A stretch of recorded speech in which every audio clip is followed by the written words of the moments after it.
sizlerle birlikte Paybazıkçı oyununu denedik. Bu oyunda silah var, yandırma var, maşınları yandırırsınız, modlar var, patlayıcı maşınlar, insanlar var, lekipler var, bıçak, tabanca vesaire modlar, online offline oyunlar var. Maşınlar, hansı maşını siz götürebilirsiniz, götürmək yani yolda mesela maşın gelirse onu götürebilirsiniz. Yani polis maşını qabağına keçirsiniz, size kapısına basırsınız. Ama polis dursa sizi öldürebilir. Ona göre de ehtiyatlı olun. Mesela ben götürürüm, qaçırım.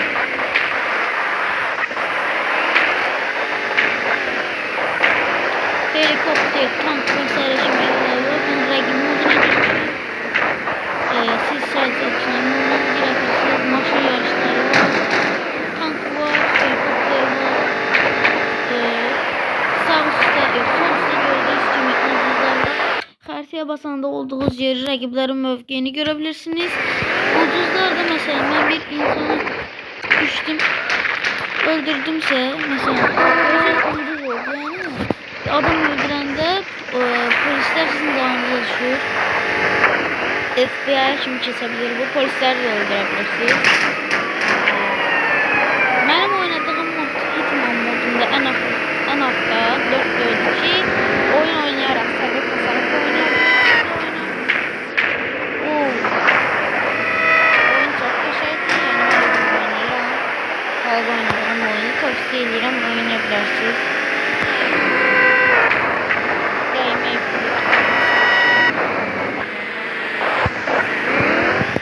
Şimdi kapak.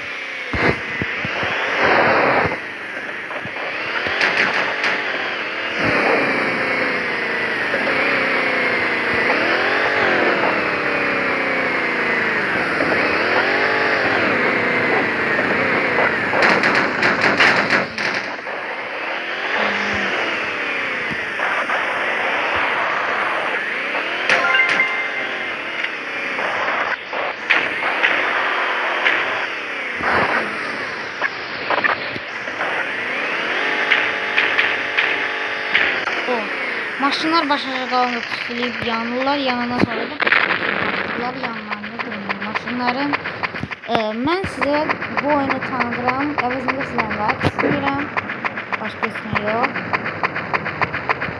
Hətta burada roket atar da var, yəni roket atar da bu sağ üstdən götürürsünüz, sağ üstdən. Bax belə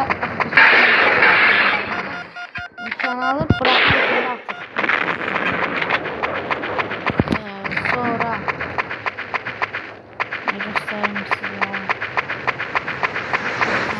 It's an emergency. I need your car.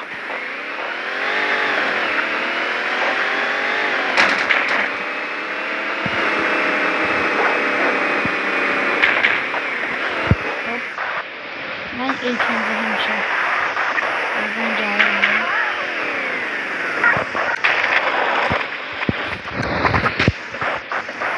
Silahlar alıyorum.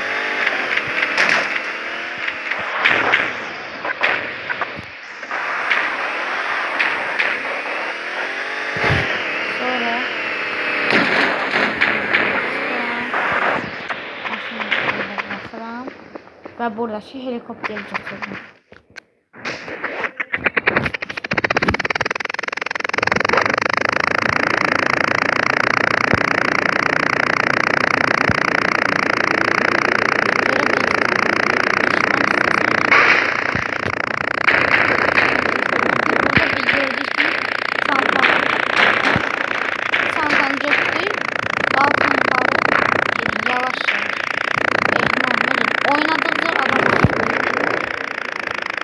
Solda yok sağda şey var, adı yaxdan çıxdı, saniye var.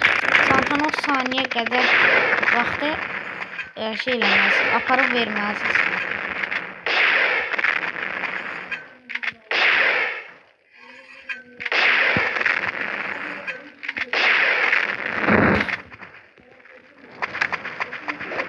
Yapışkan onu öyle boom.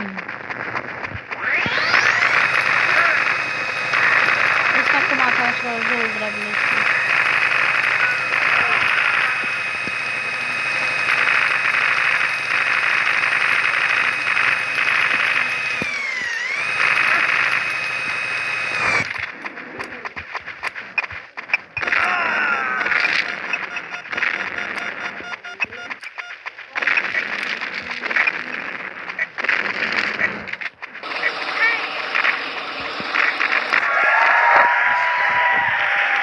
Gördüğünüz gibi 3 yıldız verdi. İkinci 3 yıldız alsa bitir.